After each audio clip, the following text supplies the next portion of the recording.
आणि एकनाथ शिंदे उपमुख्यमंत्री एकनाथ शिंदे सरकारमधल्या 12 मंत्र्यांना नव्या मंत्रिमंडळामध्ये स्थान नसल्याची माहिती मिळते। शिवसेना, राष्ट्रवादी आणि भाजपच्या प्रत्येकी 4 मंत्र्यांना डच्चू दिल्याची चर्चा आहे। शिवसेनेकडून अब्दुल सत्तार, तानाजी सावंत, केसरकर यांना मंत्रिमंडळामध्ये स्थान नाहीये। दुसरीकडे सुधीर मुनगंटीवार, रवींद्र चव्हाण यांना सुद्धा मंत्रिमंडळामधून वगळल्याची माहिती सध्या समोर येते।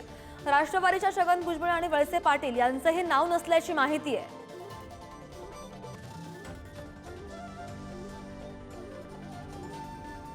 कोणत्या मंत्र्यांना मंत्रिमंडळामधून डच्चू मिळालेला आहे आपण पाहतोय। भाजपचे सुधीर मुनगंटीवार, रवींद्र चव्हाण, सुरेश खाडे, विजयकुमार गावित, नंदुरबारचे विजयकुमार गावित।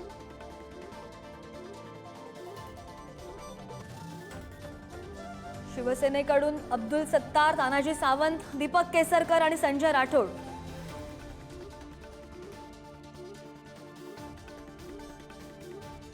नव्या मंत्रिमंडळामध्ये या मंत्र्यांची नावं नाहीयेत आणि तीच यादी आपण पाहतोय। छगन भुजबळ राष्ट्रवादीकडून, धर्मराव बाबा आत्राम, अजितदादांचे हे आपण नेते पाहतोय। दिलीप वळसे पाटील आणि संजय बनसोडे यातला काही नेते बरेच टर्म मंत्री सुद्धा होते या अगोदरच्या सरकारमध्ये। मात्र या मंत्र्यांना मंत्रिमंडळामधून डच्चू मिळालेला आहे, त्यांची नावं वगळण्यात आलेली आहेत। एकनाथ शिंदे सरकारमधल्या सुद्धा 12 मंत्र्यांना नव्या मंत्रिमंडळामध्ये स्थान नसल्याचं कळत आहे। त्यांची मनधरणी कशी होते आणि त्यांची समजूत कशी काढतात हे सुद्धा पाहणं आता महत्त्वाचं असेल।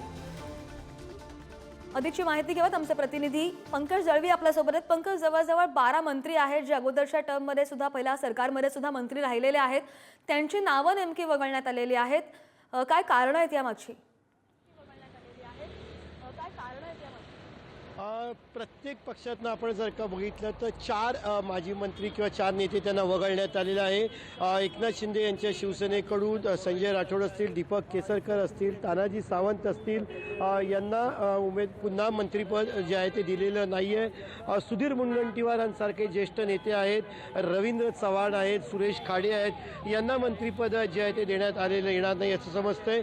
छगन भुजबळ, धर्मराव बाबा आत्राम यांच्यासारखे दिलीप वळसे पाटील यांचा यापूर्वी जेव्हा आघाडीचं सरकार होतं तेव्हा मंत्रिमंडळावरती एक वचक होता, एक पकड होती।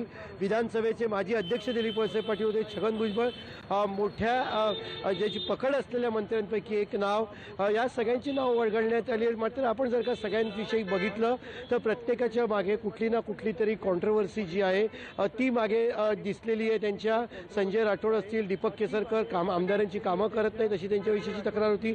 तानाजी सावंत असे अनेक नेते जे आहेत त्यांच्याविषयी काही ना काहीतरी त्यांच्या तक्रारी असतील, वाद जोडलेले असतील किंवा त्यांच्या जागी तरुणांना संधी द्यायची अशी भूमिका जी आहे ती देवेंद्र फडणवीसांनी घेतलेली आपल्याला पाहायला मिळते। छगन भुजबळ यांनी गेल्या निवडणुकीच्या वेळी म्हणजे विधानसभा असतील किंवा लोकसभा असतील, महायुतीतील अनेक नेत्यांच्या विरोधातली स्टेटमेंट्स केली होती, त्यामुळे छगन भुजबळ अडचणीत होते। असे अनेक नेते आहेत। सुरेश खाडे असतील, त्यांच्यावरती जे प्रगती पुस्तक होतं त्याच्यामध्ये नॉन परफॉर्मिंग मंत्र्यांमध्ये त्यांचं नाव होतं।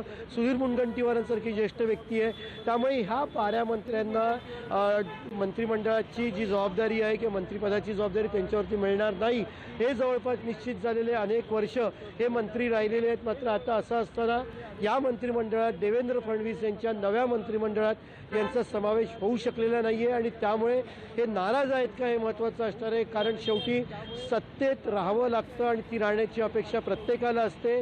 यापूर्वी काही दिवसांपूर्वी दिलीप वळसे पाटील यांनी सुद्धा म्हटलं होतं की त्यांच्या तब्येतीविषयीच्या अफवा उठत आहेत, माझी तब्येत व्यवस्थित आहे आणि मी मंत्रिमंडळात सहभागी होण्यासाठी इच्छुक आहे। सुधीर मुनगंटीवार यांनी सुद्धा सांगितलं होतं की ते इच्छुक आहेत। असं असताना अचानक या महत्त्वाच्या नेत्यांचा पत्ता कट होतोय की काय अशी शक्यता आता निर्माण झालेली आहे।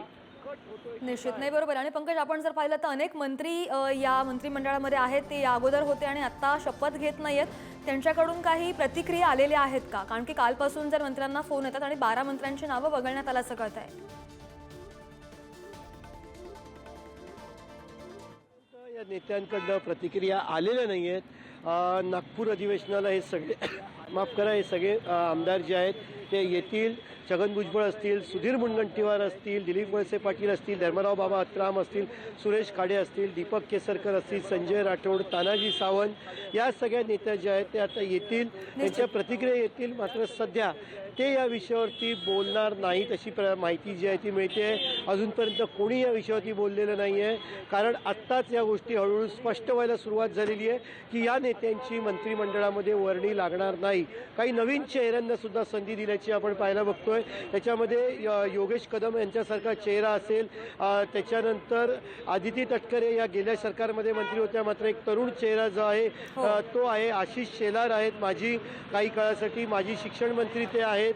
अशा सगळ्या नवीन चेहऱ्यांना संधी दिली जाऊ शकते. विजय शिवतारे आहेत, असे सगळे नवीन संधी दिली जाऊ शकते.